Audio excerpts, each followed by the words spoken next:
नमस्कार शेतकरी मित्रांनो, आज तुम्हाला फळमाशी ट्रॅप दाखवणार आहे.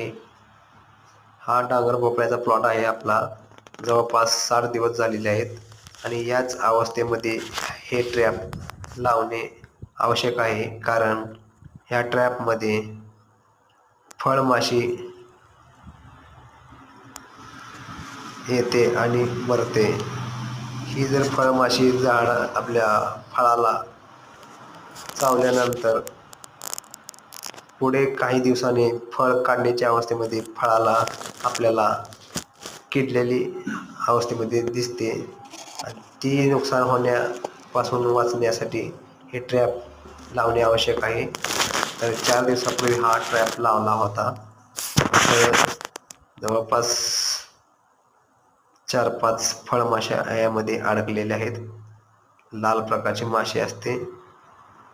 आपले पुढील होणारे नुकसान टाळण्यासाठी हा ट्रॅप लावा आणि नुकसान टाळा. धन्यवाद मित्रांनो.